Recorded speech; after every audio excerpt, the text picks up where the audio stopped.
The deep డైవ్కు స్వాగతం.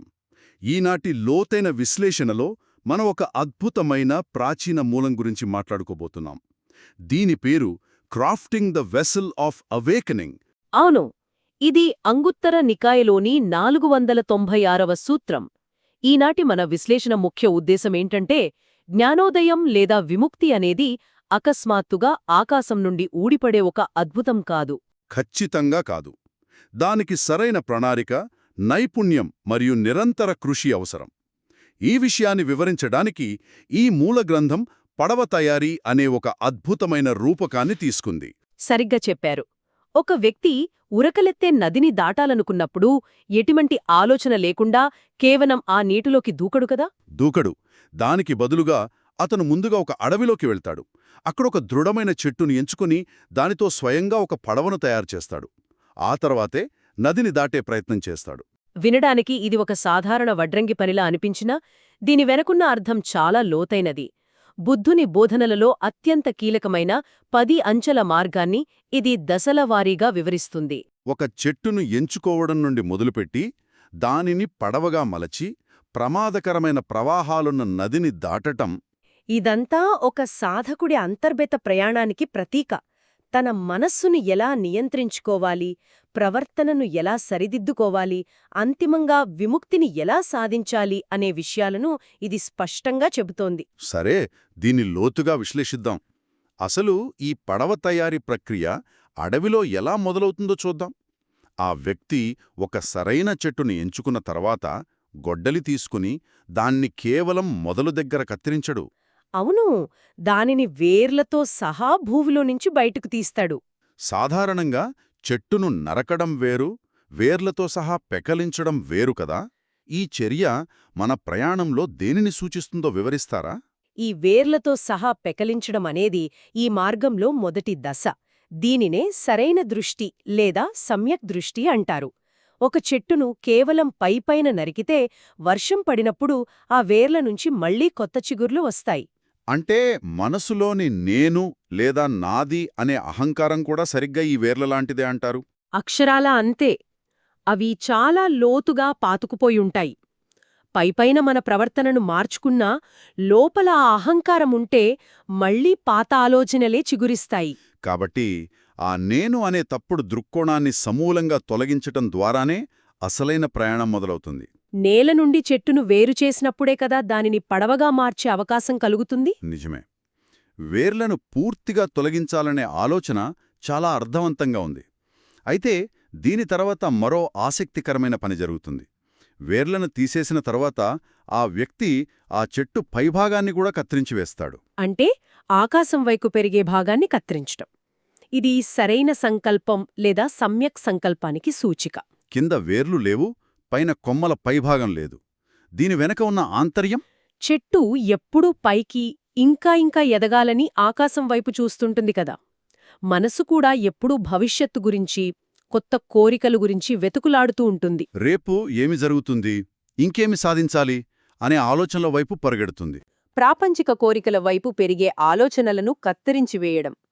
గతమనే వేర్లను భవిష్యత్తనే పైభాగాన్ని కత్తిరించిన తర్వాత ఆ చెట్టు మొద్దుకు ఇప్పుడు గతం లేదు, భవిష్యత్తు లేదు.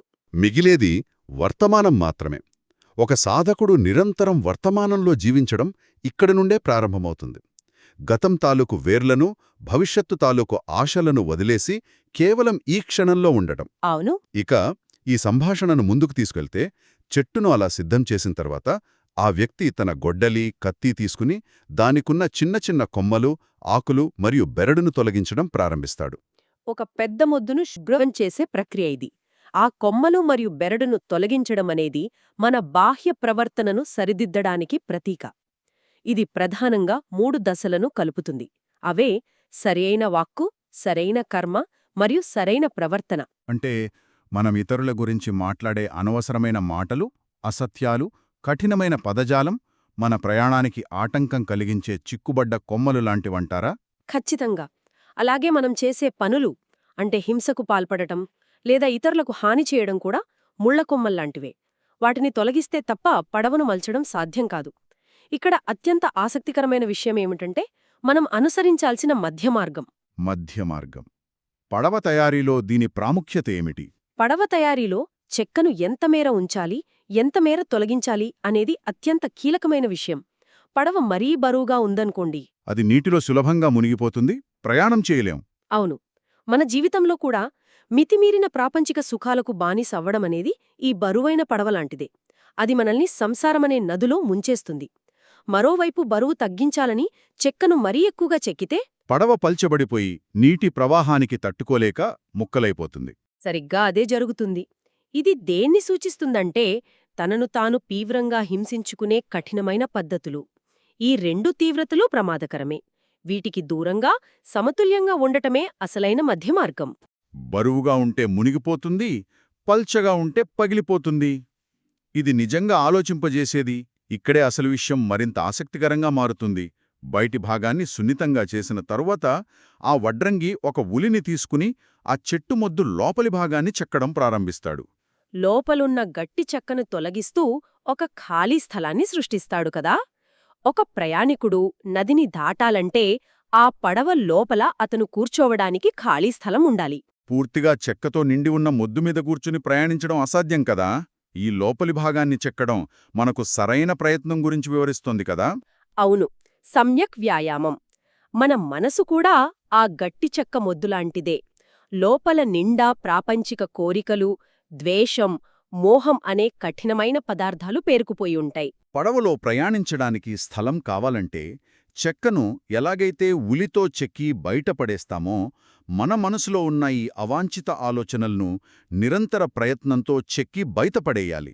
అప్పుడే మనసులో ఒక స్వచ్ఛమైన శూన్యత ఏర్పడుతుంది. అయితే ఈ ఉలితో చెక్కినప్పుడు లోపల ఖాళీ స్థలం ఏర్పడుతుంది, కాని ఆ ఉపరితలమంతా చాలా గరుకుగా, ఎగుడిదిగుడుగా ఉంటుంది. ఆ గరుకుదనాన్ని అలాగే వదిలేకుండా ఆ వడ్రంగి ఒక చదును చేసే సాధనాన్ని, ఆ తర్వాత ఒక ఇసుక రాయిని ఉపయోగిస్తాడు. ఈ రెండు దశలు చాలా ముఖ్యమైనవి. అవును, చెక్కను చదును చేసే ఆ సాధనం సరైన స్మృతిని సూచిస్తుంది. స్మృతి అంటే మైండ్ఫుల్నెస్, ప్రతి క్షణం పూర్తి ఎరుక కలిగి ఉండటం. మనస్సులో ఇంకా మిగిలి ఉన్న అహంకారపు అవశేషాలను ఈ ఎరుక అనే సాధనం సున్నితంగా చదును చేస్తుంది. ఆ తర్వాత ఇసుక రాయితో చేసే పాలిషింగ్ సరైన సమాధి లేదా ఏకాగ్రతకు ప్రతీకగా చెప్పుకోవచ్చు. ఇసుకరాయి చెక్కను ఎంత నున్నగా చేస్తుందో సరైన ఏకాగ్రత మనస్సును ఎటువంటి ఒడిదుడుకులు లేకుండా అత్యంత ప్రశాంతంగా మారుస్తుంది. ఏకాగ్రత అనేది బలవంతంగా తెచ్చుకునేది కాదు. అవాంఛిత ఆలోచనల గరుకుదనాన్ని ఈ ఎరుక ద్వారా సున్నితంగా తొలగించినప్పుడు సహజంగా వ్యక్తమయ్యే ఒక స్వచ్ఛమైన స్థితి అది. అంటే అడవిలోకి వెళ్లడం, చెట్టును వేర్లతో సహా తీయడం, పైభాగాన్ని కత్తిరించడం, కొమ్మలు కొట్టేయడం, లోపల చెక్కడం, ఆపై పాలిష్ చేయడం. ఇదంతా వింటుంటే అష్టాంగ మార్గంతో మనకొక అందమైన, దృఢమైన పడవ సిద్ధమైపోయినట్లు అర్థమవుతోంది. పడవ చాలా అద్భుతంగా తయారైంది. కానీ ఇక్కడొక సందేహం వస్తుంది. కేవలం పడవ తయారీ పూర్తయినంత మాత్రాన ఉరకలెత్తే నదిని సురక్షితంగా దాటేయగలమా? నదిలో నీటి ప్రవాహం ఉంటుంది, సుడిగుండాలుంటాయి. కేవలం ఒక పడవలో కూర్చుంటే అది మనల్ని ఆవలి ఒడ్డుకు చేర్చదు కదా. దీన్ని మనం మరింత విస్తృతమైన కోణంలో చూస్తే అసలు విషయం అర్థమవుతోంది. అందుకే ఈ మార్గం కేవలం 8 అంచెలతో ఆగిపోలేదు. దీనిని 10 అంచెల మార్గంగా బుద్ధుని బోధనలు విస్తరించాయి. ఓహో, అంటే 8 అంచెల మార్గం పడవని మాత్రమే తయారుచేసిందన్నమాట. ఒక తెడ్డు మరియు ఒక చుక్కాని అమర్చాలి. ఆ 9వ దశే సరైన జ్ఞానం. ప్రవాహం ఎలా ఉందో గమనించటం, సుడిగుండాల నుండి పడవను ఎలా తప్పించాలో గ్రహించడం. ఈ జ్ఞానమే ప్రయాణానికి దిశానిర్దేశం చేస్తుంది. పడవ ఉంటే సరిపోదు, దానిని నడపగలిగే జ్ఞానముండాలి.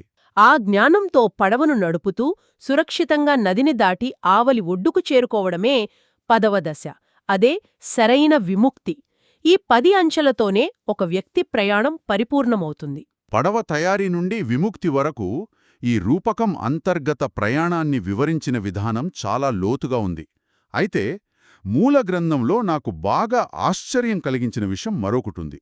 అప్పటి వరకు ఒక వడరంగి పడవ తయారీ గురించి సాగిన వివరణ అకస్మాత్తుగా ఒక యోధుని ప్రస్తావనను తీసుకొస్తుంది. అవును, పడవ తయారీదారుడి నుండి ఒక యోధుని రూపకానికి మారడం వెనుక ఉన్న ఉద్దేశమేమిటి? ఒక భిక్షువు సాధనను ఒక యుద్ధవీరుడితో ఎందుకు పోల్చారు? పడవను తయారు చేయడానికి ఎంతో ఓపిక, నైపుణ్యం కావాలి. కాని ఆ పడవలో కూర్చుని ప్రమాదకరమైన నదిని ఎదుర్కొని గమ్యం చేరడానికి అసాధారణమైన ధైర్యం, శౌర్యం కావాలి. అందుకే ఒక అద్భుతమైన యోధుడికి, ముఖ్యంగా రాజు దగ్గర అంగరక్షకుడిగా పనిచేసే అర్హత ఉన్న వ్యక్తికి ఉండే 3 లక్షణాలను ఇక్కడ భిక్షువుతో పోల్చారు. ఆ 3 లక్షణాలలో మొదటిదేమిటి? మొదటి లక్షణమేంటంటే, యోధుడు చాలా దూరం నుండే తన లక్ష్యాన్ని స్పష్టంగా చూడగలడు, ఛేదించగలడు. ఒక భిక్షువు విషయంలో ఇది పంచస్కంధాలను దూరం నుండి గమనించడాన్ని సూచిస్తుంది. అంటే భౌతిక శరీరం, మనం అనుభవించే బాధ లేదా సంతోషం లాంటివి ఏవీ శాశ్వతం కాదని, అవి తాను కాదని చాలా దూరం నుండే గ్రహించగలగడం అన్నమాట. సరిగ్గా చెప్పారు. ఇక యోధుని రెండవ లక్షణం మెరుపులా బాణాన్ని సంధించడం. ఆకాశంలో మెరుపు వచ్చినప్పుడు అది కటిక చీకటిని కూడా ఒక్క క్షణంలో చీల్చుకుని వెలుతురు పంచుతుంది గదా. యోధుడి బాణం కూడా అంతే వేగంగా ప్రయాణిస్తుంది. భిక్షువు విషయంలో ఈ మెరుపు వేగం అతని అవగాహనకు ప్రతీక. 4 ఆర్య సత్యాలను చీకటిని చీల్చే మెరుపులా అత్యంత వేగంగా, స్పష్టంగా అర్థం చేసుకోవడం. ఈ లోకంలో దుఃఖముంది, దానికి ఒక కారణముంది, దాన్ని నివారించడం సాధ్యమే అని గ్రహించడం.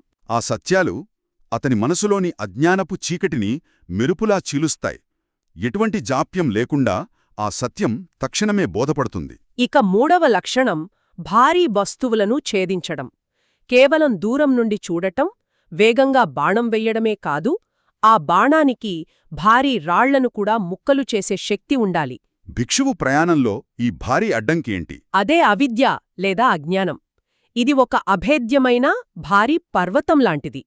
ఒక భిక్షువు తన సరైన జ్ఞానంతో ఆ అవిద్య అనే భారీ సమూహాన్ని పూర్తిగా ఛేదిస్తాడు. ఆ అడ్డంకిని బద్దలు కొట్టుకుని అత్యున్నత విముక్తిని పొందుతాడు. యోధుడికి ఉండే తెగువ, ధైర్యం లేకుండా ఇది సాధ్యం కాదు. కాబట్టి ఇదంతా మనకు ఏమి తెలియజేస్తోంది? ఒక అడవిలో చెట్టును ఎంచుకోవడం దగ్గర మొదలైన ఈ ప్రయాణం ఎన్నో దశలను దాటుకుని ఒక యోధుని లక్షణాలతో ముగిసింది. విముక్తి అనేది ఏమీ చేయకుండా కూర్చుంటే వచ్చే బహుమతి కాదు. అది ఒక క్రమశిక్షణతో కూడిన ప్రయాణం. అవును. అవాంఛితమైన భారాన్ని వదిలించుకుంటూ లోపల మరియు బయట అత్యంత జాగ్రత్తగా మనల్ని మనం మలుచుకునే ఒక నైపుణ్యంతో కూడిన ప్రక్రియ. బయట శుభ్రంగా, లోపల ఖాళీగా పడవను తయారు చేసుకోవడం. ఆ తర్వాత జ్ఞానం అనే చుక్కానితో ఆవలి ఒడ్డుకు చేరడం. నిజంగా అద్భుతమైన విశ్లేషణ ఇది. అయితే ఇక్కడ శ్రోతలు ఆలోచించాల్సిన ఒక ముఖ్యమైన విషయం ఒకటుంది. చెప్పండి. ఈ ప్రాచీన మూలం మనకు నదిని దాటడానికి పడవను ఎలా తయారు చెయ్యాలో నేర్పించింది. ఆ పడవ ఆవలి ఒడ్డుకు సురక్షితంగా చేర్చింది. కాని ఎంతో శ్రమించి నైపుణ్యంతో తయారు చేసుకున్న ఆ పడవ గమ్యం చేరిన తర్వాత కూడా అవసరమా? అంటే నది దాటిన తర్వాత ఆ పడవను తలపై మోసుకుంటూ భూమి మీద నడవాలని అడుగుతున్నారా? అవును. లేక దాన్ని అక్కడే వదిలేసి స్వేచ్ఛగా ముందుకు వెళ్లాలా? విముక్తిని సాధించిన తర్వాత ఆ విముక్తికి కారణమైన మార్గాన్ని కూడా వదిలివేయడమే అసలైన స్వేచ్ఛ కాదా? ఈ ప్రశ్నను మనమొకసారి లోతుగా మననం చేసుకోవాలి. పడవను తయారు చేయడం ఎంత కష్టమో, గమ్యం చేరిన తర్వాత ఆ పడవను వదిలేయడం అంతకంటే గొప్ప స్వేచ్ఛ. చాలా అద్భుతమైన ముగింపు ఇది. ఆవలి ఒడ్డు చేరిన తర్వాత పడవను వదిలేసే ధైర్యం మనలో ఎంతమందికుందో ఆలోచిస్తూ ఈనాటి లోతైన విశ్లేషణని ఇక్కడతో ముగిద్దాం. మళ్ళీ మరొక ఆసక్తికరమైన అంశంతో కలుద్దాం.